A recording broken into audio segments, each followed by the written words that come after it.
Welcome to Understanding Your Child's IEP in the Age of Distance Learning. Thank you.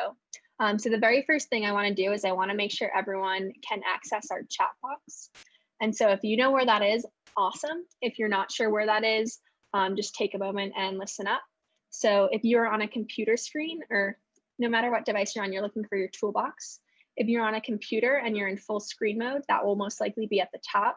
If you're on a computer and you're not on full screen mode, that will be at the bottom. If you're on a phone, it will be at the bottom of your screen. And if you're on an iPad, it will be at the top of your screen. If you're on a phone or iPad, you might need to click in the corner in order to access it. Once you're there, welcome everyone who just joined us. We're just going over how to access our chat function in case you're unsure of how to get there. So you locate your toolbox, you might need to click on your screen to get to it. There will be 3 dots that say more. Go ahead and click on that and then access the chat. Yeah, so great, someone just wrote in the chat. So once you're in that chat feature, good evening, yes, thank you for joining us. So I wanna ask that everyone right now just take a moment, put something in our chat so I know that we all know where it is. And then you also have the option where it says to. You can go down and select my name, Maddlyn Sivilli. And if you do that, that will send a message to just me instead of everyone. If you have a preference for that, I do not have a preference, so feel free to send it to either the whole group or just me. I will be monitoring the chat. So yeah, I'm gonna give everyone a moment to just pop something in there. And if you're unsure, I can definitely repeat myself. Thank you, Anne. Thank you, Lauren. Great, because this is really going to be awesome. The chat feature is going to be a really good spot for us to put in questions, answer things. So we just want to make sure everyone knows how to get there.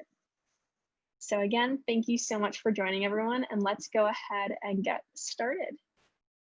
So first, a little bit about Selected, the wonderful organization that is hosting this webinar tonight. So Selected was created in 2016, and its original function was to place or connect highly effective teachers into schools that would best fit their teaching philosophy. So matching teachers and schools in an appropriate way. And they've done a really good job with that. They've matched just so many teachers and schools in the last 4 years, and we have over 40,000 teachers on that platform. If you have more questions on that, you can go ahead and reach out to hello@getselected.com. And then this next part, Selected for Families, is really why we're all here tonight. This was born out of COVID and this new space of distance learning and virtual learning that is really new for all of us, for students, for families, teachers, people in supporting roles. So what Selected for Families does is it harnesses those 40,000 teachers that are on the platform, and it gives you access to them. So if you're looking for a tutor or a pod instructor, anything like that, you can tap into that resource of our 40,000 teachers. We currently operate in 42 states, although we're really excited to operate anywhere. So if you're interested in that, we'd love to help you out any way that we can. If you have more questions, you can reach out to families@getselected.com. Another thing that's really helpful that Selected for Families offers is that one-on-one coaching. So if we go through today and you're like, oh, there's just something that's very specific to my student or my situation that I'd like to problem solve or have a thought partner for, you can reach out to our educational coaches. I am one of them for any support of that nature. Okay, now me, I've done a lot of talking already and I will continue to talk. So, but please, if you have any questions, I am so happy to answer them. So a little bit about me. I am licensed in 6th through 12th grade English and Social Studies. I have my master's in education from Johns Hopkins University, also Davidson Wildcats undergrad, which I'm really happy about, love that school. And then I'm also a Teach for America and a Fulbright alumna. So on to the more exciting things, our agenda for today. So we're going to be running through what is special education, who is eligible for special education, what is an IEP, and what are special education services and supports that we'll be opening up to a Q&A. we are going to be looking at all of this in the lens of distance learning. So if any of you are on this call and you're like, I kind of already know all this stuff, please keep in mind that we will be looking at it through that specific lens of distance learning. So if you have new questions, new struggles, anything in that realm, we would love to address it, love to help you out with that. So we will be using that lens as we go through today. Okay, so goals and expectations. By the end of this webinar, my goal is that all of you will have a better understanding of the laws and language surrounding special education, the IEP process, and what an IEP provides. So that's my goal for all of you. And what that means in turn for you is that you can better support your students' learning. It will lead to an improved distance learning experience for your student, and then ideally more confidence for you when you're discussing special education supports and services, whether that's in a formal IEP meeting, whether that's with your teacher and the virtual learning experience, whatever that conversation may be about, we want to give you more confidence when it happens. So my first question for you is, what is special education?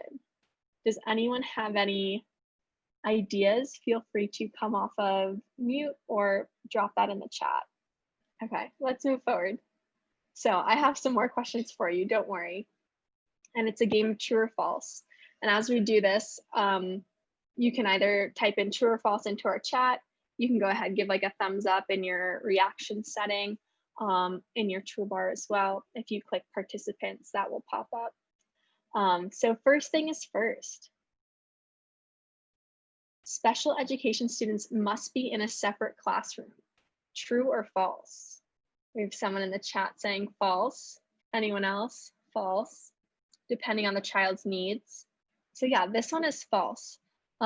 Absolutely, if a child is in a separate classroom, that depends on the child and the specific supports and services that they get, but by no means does a special education student have to be in a separate classroom. So this one is false. Next one, special education students have to take medication. True or false? Okay, getting some answers in. False, false, false. Yeah, this is false. Special education students are not required to take medication. So next one, special education services are expensive. True or false? Special education services are expensive. What do you think? Depending on the state, but every child is entitled. Okay. I guess a better thing would say special education services are expensive for the family. I guess that would be a better statement. Special education services are expensive for the family. Okay. So false, false. Yeah, this one is also false. Under IDEA, which is the main legislation surrounding special education, families cannot be charged for special education services. So they must be provided for free. We will talk about that more over the next couple of minutes. So next one, students with IEPs cannot join the military. True or false? Okay, getting some answers in. False, false. Yeah, so this one is also false. Students absolutely can join the military if they have an IEP. That actually is a common misconception. Okay, great. So now that we know what special education is not, we want to know, what is special education? So in the teaching world, like in classes, we actually just say special education. These are good questions. Yeah, right, they are good questions. So what is special education? In the teaching world, we just say special education is really good teaching and really good education. So we have a lot of language surrounding it, but at the end of the day, it's really good teaching. So the practice, special education is the practice of educating students the way that addresses their individual needs. It is designed and implemented to make education accessible for all students. It involves individually planned and systematically monitored arrangements of teaching procedures, adapted equipment and materials and settings, and it is provided at no cost to the family. So basically, special education is an individual plan for every student to make sure that they reach their highest potential possible. And this is provided for free to the family. So like I said, it's really good education. Who doesn't want their own plan that's designed and monitored specifically for them? That is a really great tool that students with special education services have access to.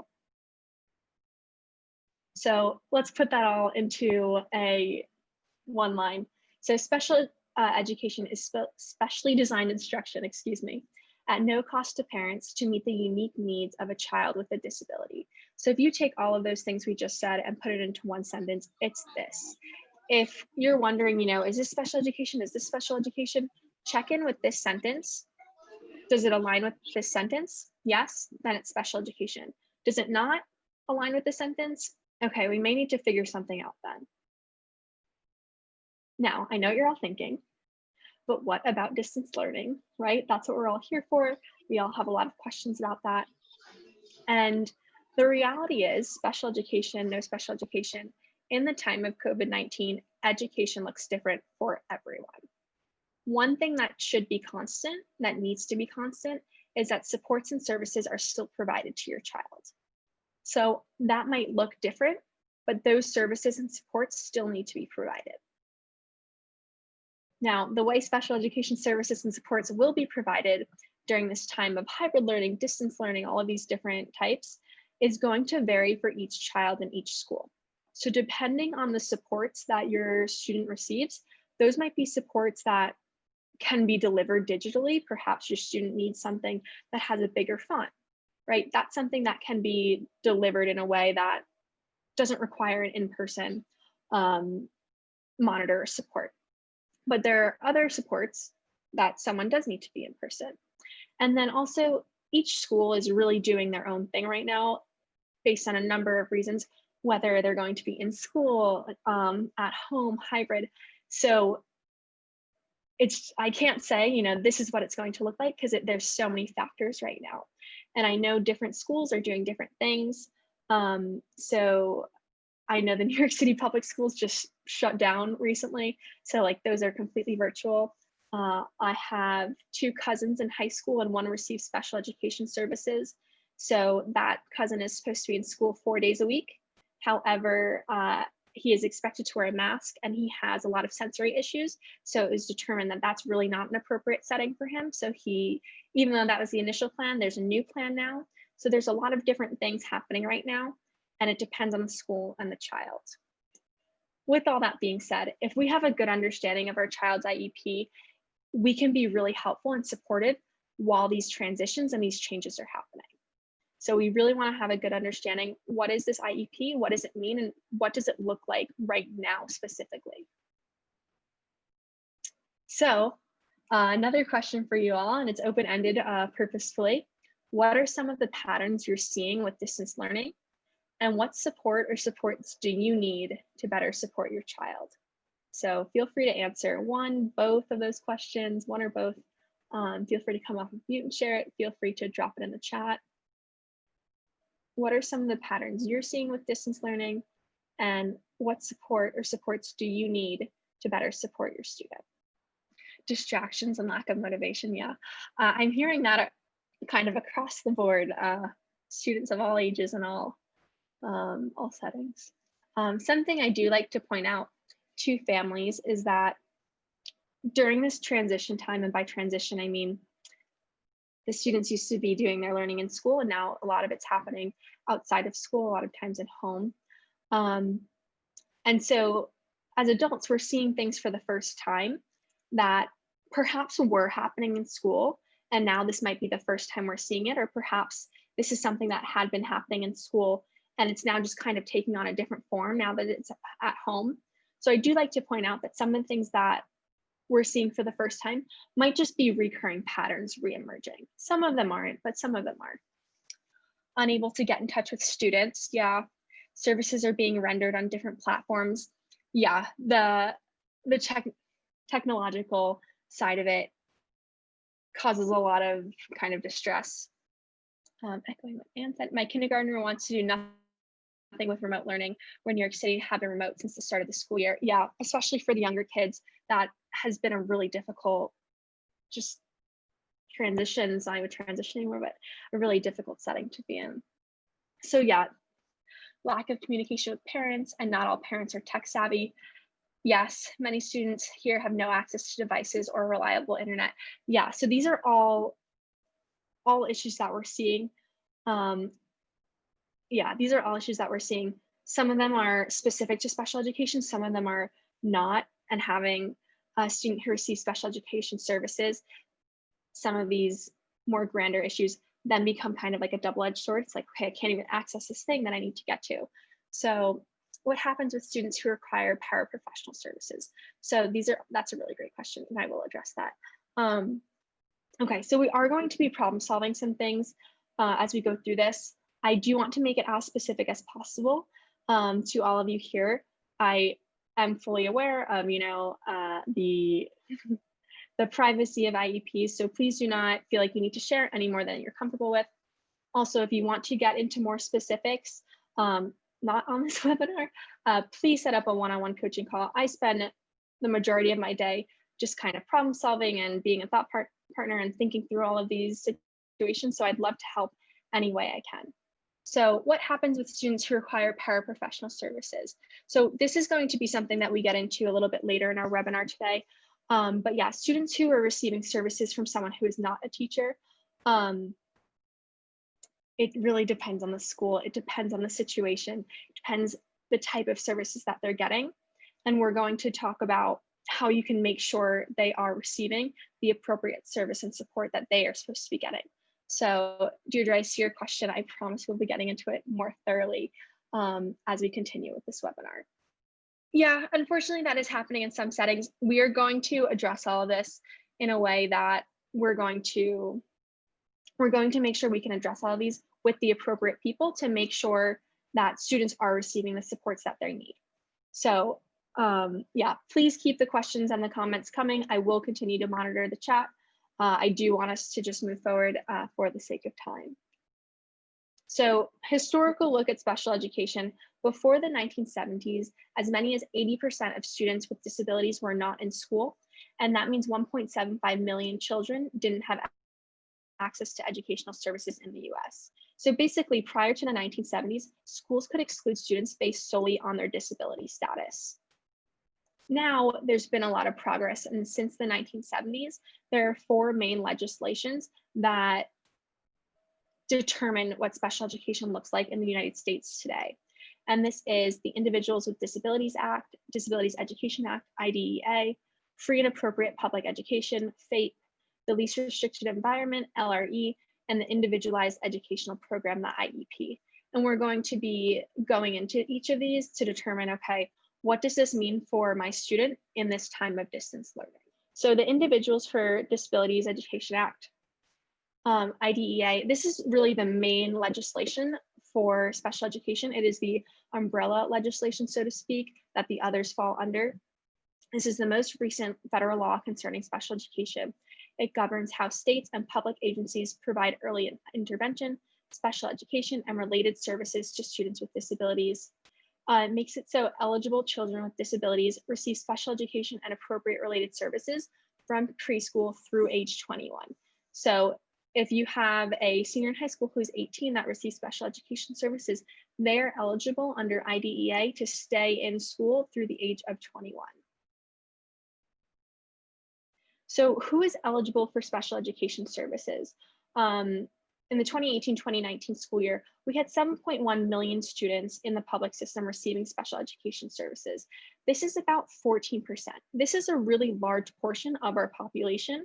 And when we look at this shift to distance learning, we have a population of 14%, over 7 million students who are now dealing with this on top of the transition, on top of this new type of learning, this new setting. So it's really important that we tackle it, that we understand it specifically for these students. Now, under IDEA, there are 13 eligibility categories: autism, deafblindness, deafness, emotional disturbance, hearing impairment, intellectual disability, multiple disabilities, orthopedic impairments, other health impairments. Other health impairments might include ADD or ADHD, specific learning disability, which might include dysgraphia or dyslexia, speech or language impairment, traumatic brain injury, and visual impairment. And the ones in bold with the asterisk, those are the ones that teachers see in the classroom most frequently. So this is what makes a child or a student eligible for special education services under IDEA. And this is just a breakdown of the percentage of students with each eligibility status. And we can see the most frequent ones. So free and appropriate public education, FAPE. This is, the first part is obvious, free, right? It says that special education services need to be provided for free and they need to be appropriate. And so it goes into detail, what does that appropriate piece mean? So like their peers in general education, students with special education needs need to receive a free and appropriate education to be prepared for further education, employment, and independent living. It requires special education to meet the needs of children with disabilities, provide related services at no charge, provide modifications and accommodations, and create an individualized educational plan. So this makes it so students who receive special education services need to be receiving things that are on or at least close to grade level, right? So if you have a fifth grader, they need to be accessing the fifth grade curriculum, perhaps with modifications, but FAPE, free and appropriate public education, makes it so your fifth grader can't just be doing first grade work and have that be appropriate. That's what FAPE does for students with special education services. It makes sure they're doing things that are, excuse me, at or close to grade level. So now we move on to the LRE, the least restrictive environment. And this picture we have here is the LRE continuum. What is the least restrictive and what is the most restrictive? Depending on the specific student and their specific needs, there's a placement for them that's the most appropriate. And that might be the least restrictive, which is a general education classroom, what we call an inclusion classroom. It might be a special education classroom, what we call resource. It might be a special school, homebound, or hospital and residential facility. And this is on a case-by-case basis. This can change from year to year, student to student, but I wanted to give you this visual before we went on to the next thing. So under IDEA, the LRE is a guiding principle to determine where a student will spend their time in school and how special education services will be provided. Students with disabilities should participate alongside general education peers to the maximum extent appropriate.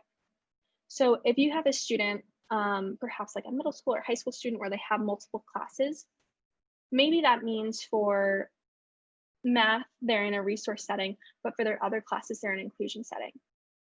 Maybe you have a student who participates in their electives in general education settings, but is in a resource setting for their other classes. There are different combinations, there are different things that you could do to put students in a position that is the most appropriate and has them working with their peers as much as possible.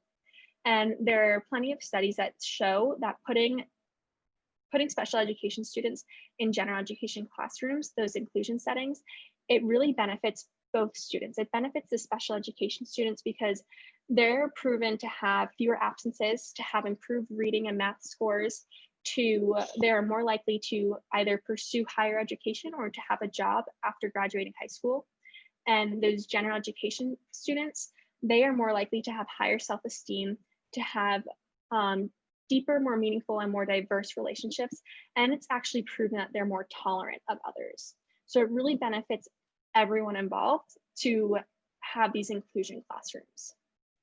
And then this last point, LRE is determined on a case-by-case basis during the development of a student's individualized education program.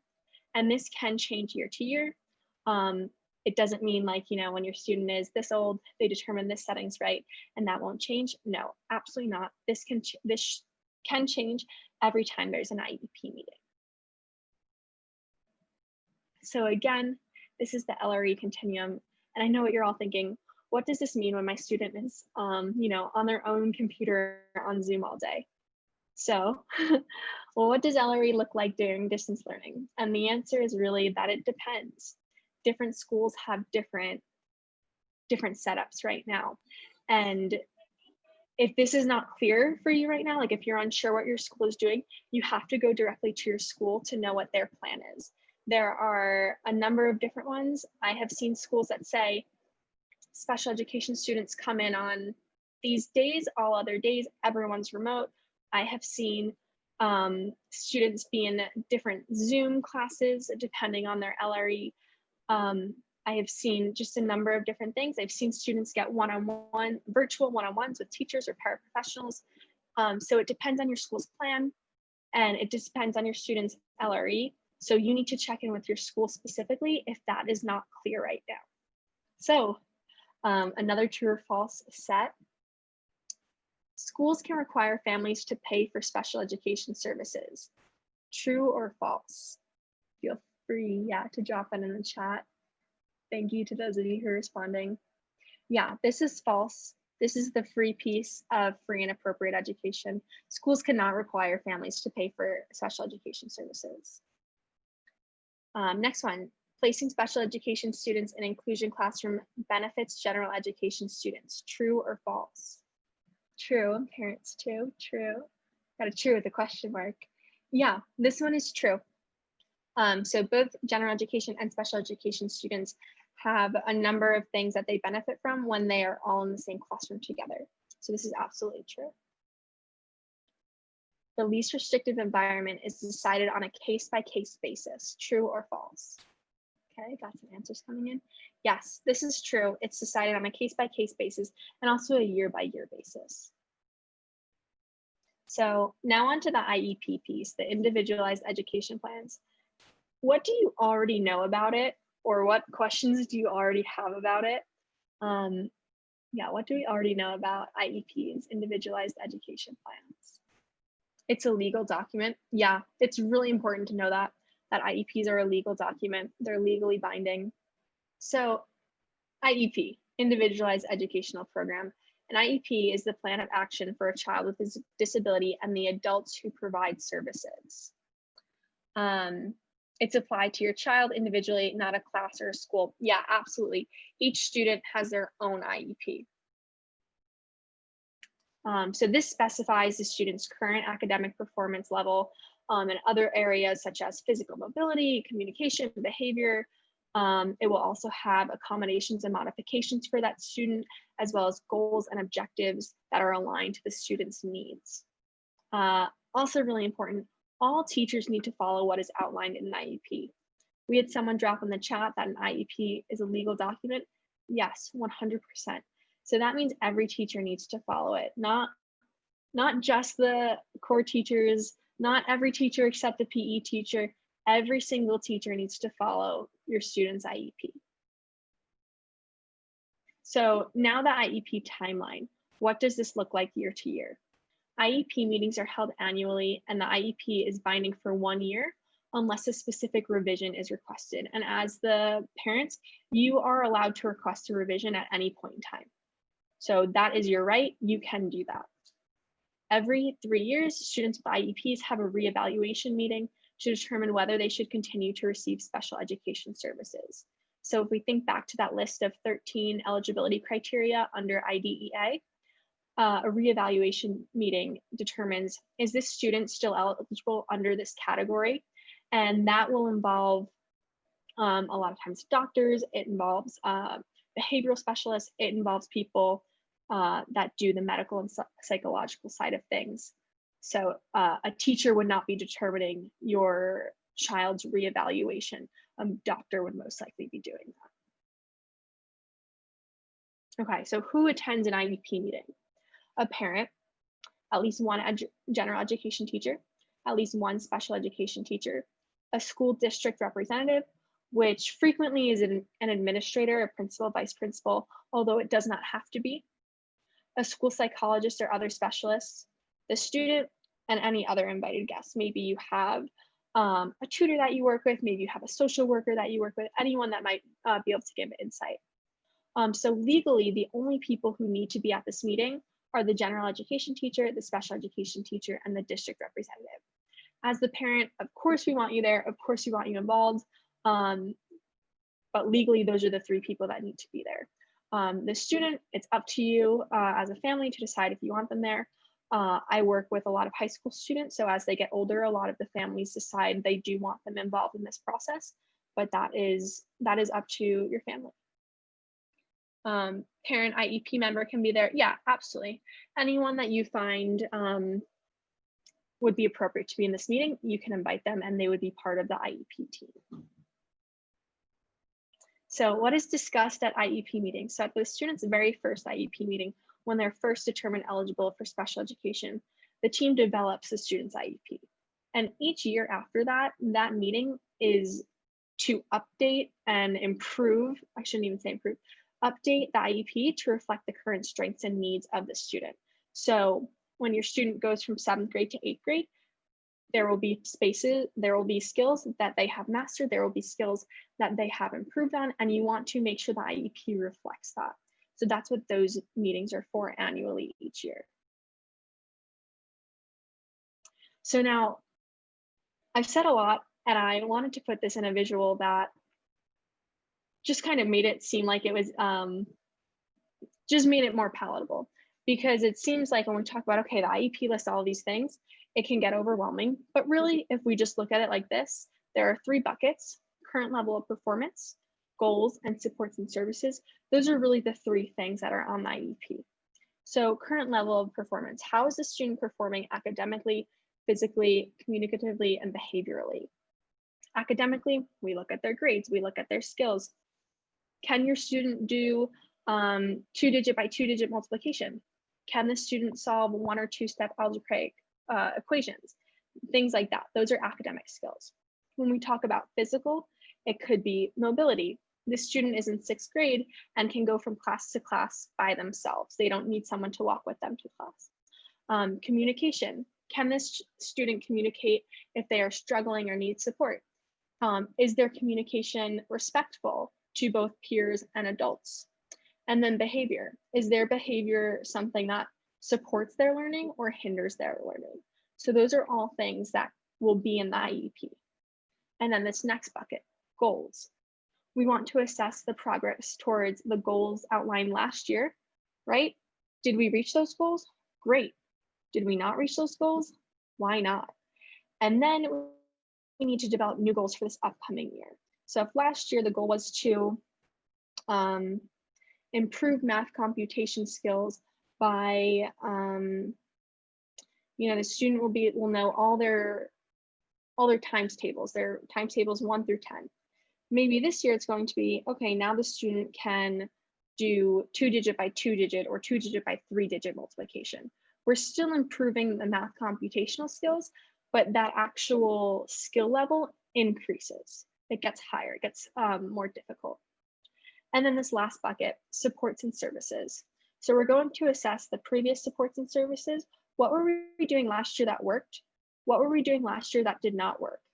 If it was working, then you could keep it in. If it was working so well that now the student doesn't need support in that space, then you can remove it. If maybe it just didn't work, you can remove that as well. And then you want to determine the supports and services for the upcoming year. Just gave those examples how you go from last year to this year. Also, maybe there's something going on this year that didn't happen last year, so you want to implement a new support or service because of that. That's completely fine as well. So common questions at IEP meetings. So it's really, really normal to go into these situations, into these IEP meetings. There's so many acronyms in special education. There's so many specific vocabulary that sometimes it's overwhelming and we don't remember it all. That is fine. It is so okay and so encouraged to ask questions. If you don't know what something is or you don't understand something, whether it's the vocabulary or like what does that support look like, please ask. It is really helpful when you ask those questions, and it's always like it's always accepted, it's always encouraged. So some really common questions that like I've heard in the meetings I've been in: what does that acronym mean? Right? So many acronyms. What does FAPE mean? Oh, I don't remember. What does LRE mean? I don't remember. That's fine. What does that support look like? Can you explain why this did or didn't work? My child loves or is doing really well in this specific class. What does that teacher do that is effective? And how or why was that goal determined? I see that goal. How did you get there? What does it mean? I think my student isn't there for these reasons. Anything like that. Those are encouraged. Please ask those questions. I like to think of it as like, one of my sisters is in the medical profession, right? And so she'll come home and she'll tell me all of these things, and she talks about it all in these medical terms. And I'm like, I don't know what this means. And then she explains it in a way that, okay, I understand all of that, even if I didn't understand that specific vocabulary. So it's the same thing. The vocabulary can be intimidating and daunting, but it's not anything that we can't break down. So please keep that in mind. It's we really encourage you all to ask questions if you have any. So IEP meetings and distance learning. This is a really again, a really new time for all of us, right? For students, families, teachers, educational support, everything. And that parents can always provide valuable insight at IEP meetings. And now in this time of distance learning, you can provide even more so because you're seeing your child's learning environment and you're seeing patterns that you probably weren't before because those patterns were emerging at school rather than in the home. One great example is, perhaps you're in an IEP meeting and the science teacher says, this student is really struggling with science. And I think, we need to do these things. But maybe you know that science is at 12 o'clock, and at 12 o'clock, that's when your other student has a big break and they're really loud, and then the dog gets really rowdy. And then, you actually also have a meeting during that time, so you're really loud. And it's also right before lunch, so your student's hungry. And all of a sudden, that it's really not science that your student's struggling with. It's just that time of day is very difficult for your student to focus. So things like that right now during this time of distance learning are really important insights that you can have into your child's learning that are really great to share in these IEP meetings that perhaps the virtual teacher, the virtual educator does not have that insight. So anything like that you're able to give context on is really helpful and really important in the development of your child's IEP and in the support that the teachers are able to give them. Okay, so what are supports and services? And just a reminder, please drop any questions in the chat should you have any. So what are supports and services? So special education supports and services are specific to each individual student. So what student A gets might be different than what student B gets than student C. So these are all specific to the individual. Supports focus on how and what students learn. These will be happening inside the classroom, and then services provide help in specific areas such as speech and motor skills. This will be provided outside of the classroom, typically provided by maybe a psychologist or behavioral specialist, maybe by the school counselor. But these services will be provided by professionals other than the teacher or the educator. For that reason, we are going to specifically focus on supports as we move forward because that's what's happening in the classroom with the teacher. So there are two types of supports. They can be broken into two categories: accommodations and modifications. Accommodations are how a student learns, and modifications are what a student learns. So accommodations, how a student learns. Maybe that means your child needs extra time on an assignment. Maybe that means that they need to use a dictionary when they read a passage. Maybe it means that they get to use a calculator if they're doing two-step algebraic equations. So there are different things we can do that support how our students learn. And as a parent, as an educator, you can implement these pretty easily, right? And what I mean by pretty easily is we can try these, and if they don't work, then they don't work. And if they do work, great, we'll continue doing this. However, a modification is a bit more complicated than that because modifications might mean, okay, maybe the class has a 50-question exam, but your child gets a 20-question exam. Or maybe, maybe the class has, 10 questions for homework and your student gets 2. That would be a modification. And these modifications, not always, but frequently lead to a different type of diploma. So you wouldn't be getting, you would be getting an alternate diploma if you are getting these modifications regularly. And those are for students who need that, right? Absolutely. So you can go ahead and implement accommodations, and if it works, great. But you can't just go ahead and implement modifications without your teacher's knowledge, right? Because if you say, I actually changed my child's assignment, and so instead of writing a full page, they just had to write 3 sentences, and your teacher goes, okay, well, they're still going to be graded on what the expectations were. So we can support by providing accommodations, we can't go ahead and implement modifications quite as easily, because that's going to lead to an altered grade, an altered diploma, and a different route to graduation. So common accommodations, there are so many. These are some that I see pop up frequently. This is by no means a comprehensive list. Work with text in a larger print size, get a list of written instructions, give responses in a form that's easier for the student, whether that's written or verbal, use a calculator or multiplication table, work or take a test in a different setting, typically with fewer distractions, extra time to complete assignments. So these are all accommodations. These are modifications. Complete different homework or test questions than peers, complete alternate assignments or projects, get graded or assessed using a different standard than other students, being excused from certain assignments or assessments. So at home, we can implement these accommodations, right? We can say, oh, like my child's having a difficult time reading this, I'm gonna zoom in on the computer for them. We can't just say, all right, I know you have this homework assignment, you only have to do the first page. So with that in mind, here's some ways that we can implement some of these common accommodations at home, because sometimes it could be something as easy as, oh, I just need to make this font larger for my student. But a lot of times our students don't know how to do that, or they can't access that. So making sure these accommodations are accessible for our students are really, really important. So sometimes that means taking the time to set it up, which might just take a couple of moments. Sometimes that means having a conversation with the teacher to be like, okay, this is what we need, or I'm trying to do this, do you have any suggestions? But this might just take a little bit of like prep time, just like thinking ahead, how can we make this accessible?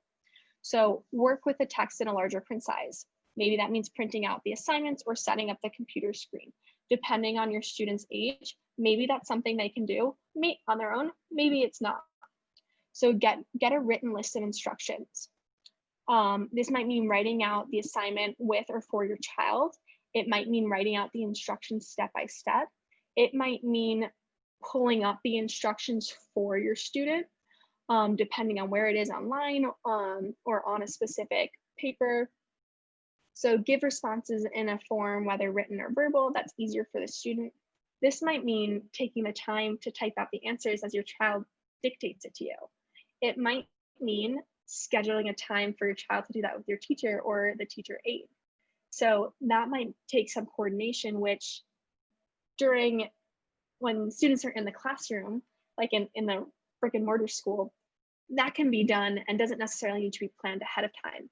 But suddenly we're in this virtual space that something like that can absolutely be done, but we just might need to coordinate it. So just how can we make these accessible to our students? Using a calculator or multiplication table. This might mean showing your child where you keep a calculator, or where they can use the calculator online. Or maybe it means you have to teach them how to use a calculator or how to use a multiplication sheet. Because sometimes we think, oh, they can use a calculator, great. But we don't think about, do they know how to use a calculator? Do they know where to find a calculator? Do they know when they're supposed to use a calculator? So things like that we need to be conscious of. So work or take a test in a different setting, typically with fewer distractions. So this is a new thing that we're dealing with, right? We have limited space. Our homes aren't necessarily set up to have school at home. So we have to do what we can in the space we have. So this might mean creating different spaces for work and play, whether that's like, I've heard some people, they have their kitchen table, and when they have one,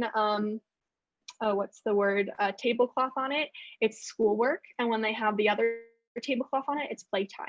So something like that can already create a division for your students. Maybe that means having a quiet zone. If someone needs a break, or if someone needs to do something and they really need to focus, maybe you have a quiet space for that. Maybe you have a designated time of day that it's a quiet work time. Because, okay, yeah, maybe your student, all right, class just ended, they're allowed to work on this for an extra 30 minutes, but now maybe your other students, your other kids already finished work, their school day, so they're running around, they're excited, maybe someone else is cooking dinner, maybe the dog is barking, and even though your student has those extra 30 minutes, those 30 minutes might not be the best 30 minutes because it's a very distractible time. So being intentional about, okay, they can have this time, but what does that time look like? Is it an easy time for them to work? Extra time to complete assignments or tasks. I kind of went from one to the other just there. So determine how much time the student needs and set up a schedule, create smaller tasks and deadlines.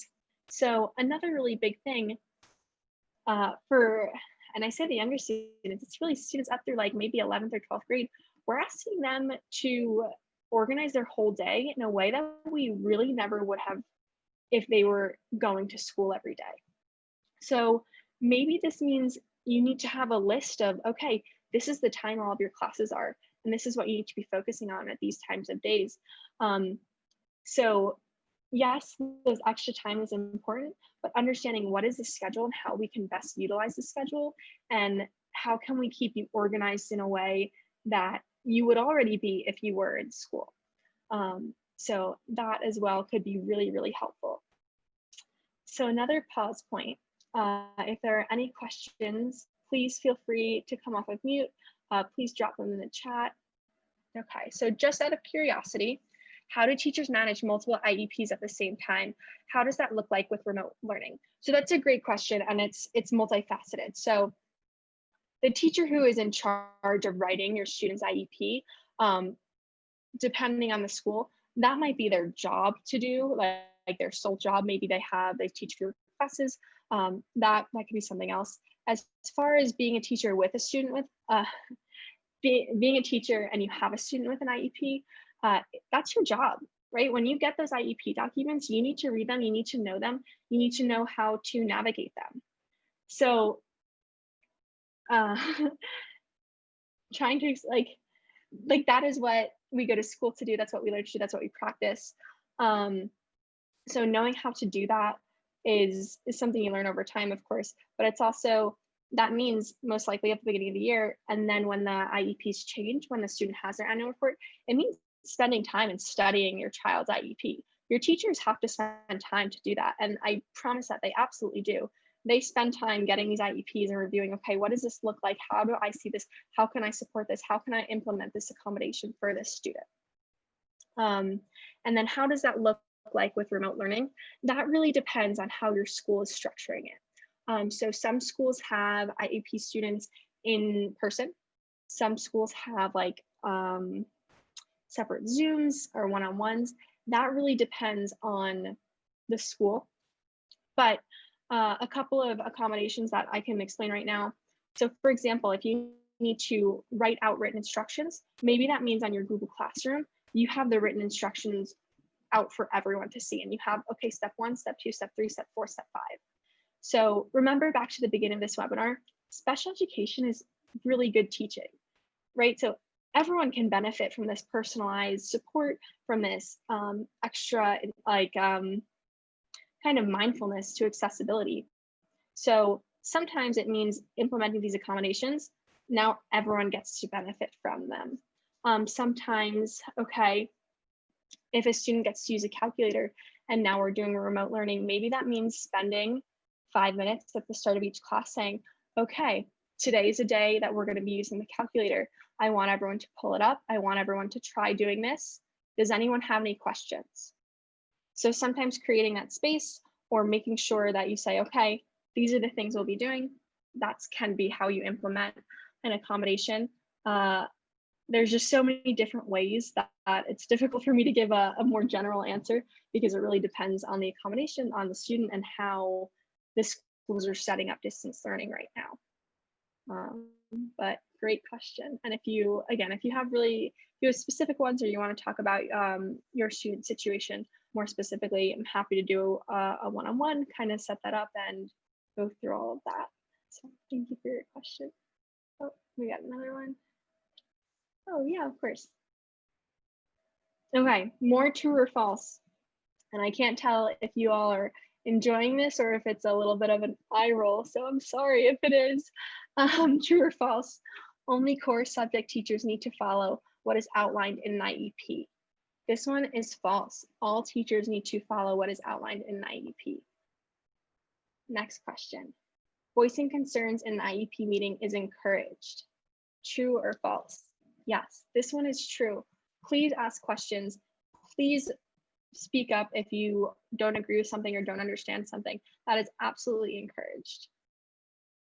Accommodations and modifications are the same thing. True or false? Yeah, this one is false. Remember, accommodations are how a student learns, and modifications are what a student learns. Accommodations we can implement, we can try. Modifications frequently lead to an alternate diploma, which is the path for some students. There's nothing wrong with that. However, that is not the path that for every student. So that's something we have to be aware of. Okay, families can support their student by implementing accommodations at home. True or false? Yes, so this one is true. Yeah, thank you, Jez, who sent something in. Okay, another question break, but I know you guys had time for that. Okay. So with this knowledge, how can you advocate for your student? And this is kind of a rhetorical question because I have suggestions now. So in this time of distance learning, sometimes we don't know, what does that modification look like? What should it look like? Is it something that's happening that maybe we don't see? Is it happening, right? Like, we want to know those things and sometimes we don't. That's fine. Reach out to the teacher directly. And here are just some things that I would see in, like, when I was doing like in-person classes during virtual learning. I'm worried about X. Do you see that too? Right? Maybe you think, you know, my student is struggling with this. Maybe the teacher can say, oh yeah, actually, that's really normal right now. And we're seeing that, and it's for these reasons. Maybe the teacher says, oh yeah, I see that, and we're working on it in these ways. Maybe the teacher says, oh, I actually didn't notice that. I'm going to look out for it. Thank you. So different ways that could play out. My student is struggling with X. When can they meet with you for support?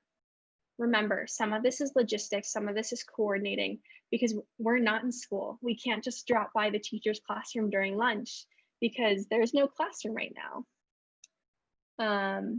Oh, thank you for joining us. Yeah, enjoy your holiday. So we are almost done, everyone. So I've noticed X happening lately. Do you have any suggestions for how we can tackle it? My student has been doing X. Is this typical for this age? So if we're looking for information, if we're trying to understand, these are all ways we can do it. And then sometimes we have to advocate for our student at home.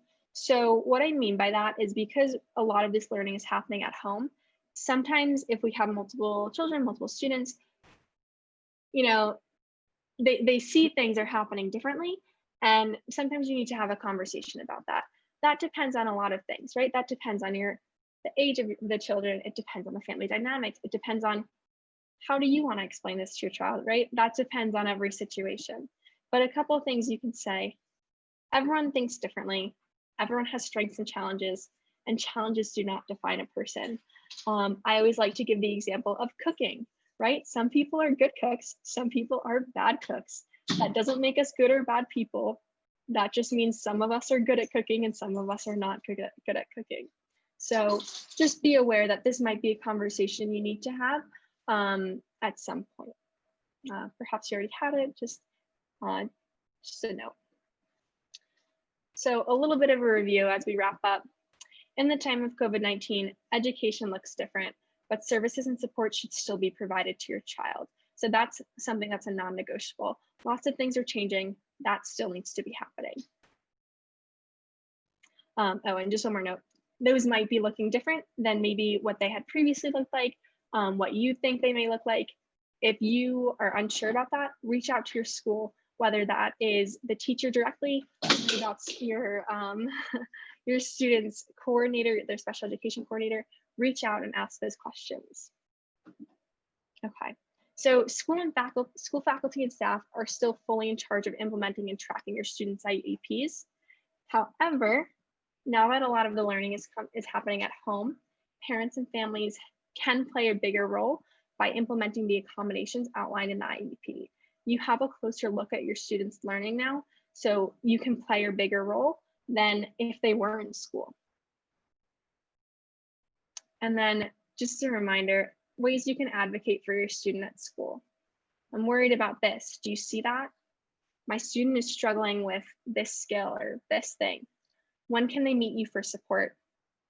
I've noticed X happening lately. Do you have any suggestions for how we can tackle it? And my student has been doing X. Is that typical for this age? Maybe the teacher tells you, yes, that's completely normal. Maybe they say, no, let's come up with a plan for it. Maybe they say, no, that's not normal. And you say, okay, let's come up with a plan for it. That's fine. Those are all things that are advocating for your student. And then one last thing, just a reminder, special education is just really good teaching. It's specially designed instruction at no cost to parents to meet the unique needs of a child with a disability. And then we are now open up to a Q&A. If you would like to get in touch with me after this, here's my email. Also, if you would like to set up a one-on-one coaching call, I am available Monday through Friday from about 9 to 12:30. Wednesdays, I go a little bit earlier, a little bit later. But please reach out if that's something you're interested in. Please